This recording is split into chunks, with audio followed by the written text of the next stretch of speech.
The War of the Roses Part 2. The first king who brought fame to this dynasty was Richard the Lionheart, who ruled England from 1189 to 1199. From his father, Henry E., Richard inherited a powerful build, golden red hair, and the fiery temper of a Viking, but his contemporaries also explained the latter trait by the fact that the Plantagenets continued the ill-fated dynasty of the ancient English kings, which was burdened by the curse of the legendary wizard Merlin. In it, a brother will betray a brother, and a son his father. The existence of the curse over the family of Henry E. was beyond doubt for anyone. They came from the devil, and will go to the devil, predicted St. Thomas Becket. For medieval biographers of Richard, he was doomed from the very beginning because of the twice-cursed blood from which he took his root. Richard himself firmly believed in his ill blood. He repeatedly told the story of his distant grandmother, the Countess of Anjou, a woman, in his words, of remarkable beauty, but of unknown origin. It was said that this lady always left the church before communion. Once, when 4 knights wanted to hold her back, she flew out the window and never returned. It's no wonder Richard would end this story, that in such a family, fathers and children, as well as brothers, do not cease to persecute each other, because we all go from the devil to the devil. These were the feelings that threw Richard into the Third Crusade. The war for the Holy Sepulchre was for him an atonement for original sin, a daring attempt to come not to the devil, but to God. However, his Eastern epic lasted only 2 years.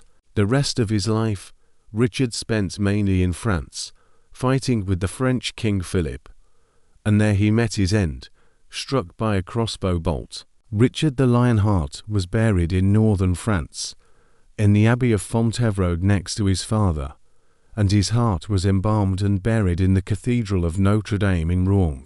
Since Richard had no lawful children, the throne passed to his brother John.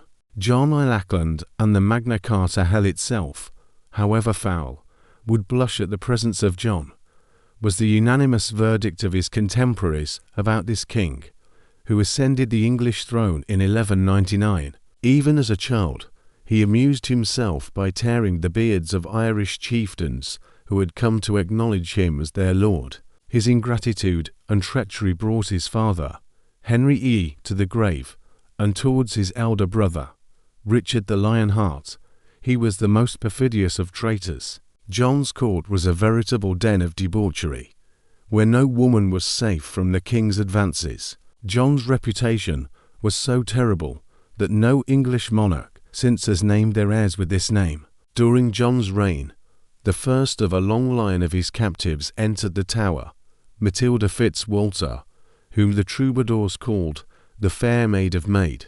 Her father, Lord Robert Fitz-Walter, was one of the most powerful barons in the kingdom. However, this did not prevent the king from casting his eye on the beautiful daughter of his vassal. Neither Maid Maud nor her father were willing to hear of the king's shameful advances. Then John, like an evil dwarf from a fairy tale, kidnapped the beauty and imprisoned her in the Tower, hoping that there the girl would become more compliant. Lord Fitz-Walter raised an outcry throughout the kingdom, and John responded by marching an army against his castle. Fitz-Walter had to flee the country, leaving his daughter to languish in captivity. She was placed in the highest and coldest cage of the tower, at the top of the White Tower, but the beautiful prisoner remained unyielding.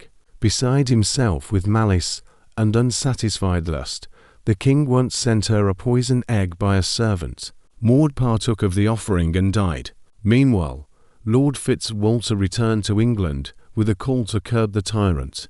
The barons and clergy joined him, proclaiming the dishonoured lord the marshal of the army of God and the Holy Church. The rebels swore not to lay down their arms until John had confirmed their privileges in a charter sealed with the royal seal. Only 7 knights remained loyal to John, and he was forced to enter into negotiations with the rebellious barons. In the middle of 1215, the king and the leaders of the rebel barons met on an island in the Thames. On the very first day of the negotiations, the Magna Carta, the legislative foundation of English freedom, was signed. John died on October 18th or 19th, 1216, in Newark, Lincolnshire, of dysentery. Later there were also rumours that he had been poisoned. John was buried in Worcester Cathedral in the city of Worcester. His 9-year-old son Henry succeeded him, with William Marshall, Earl of Pembroke, as regent. Continuation in the next part. If you like our videos, please subscribe to the channel, give a like, and leave a comment if you'd like.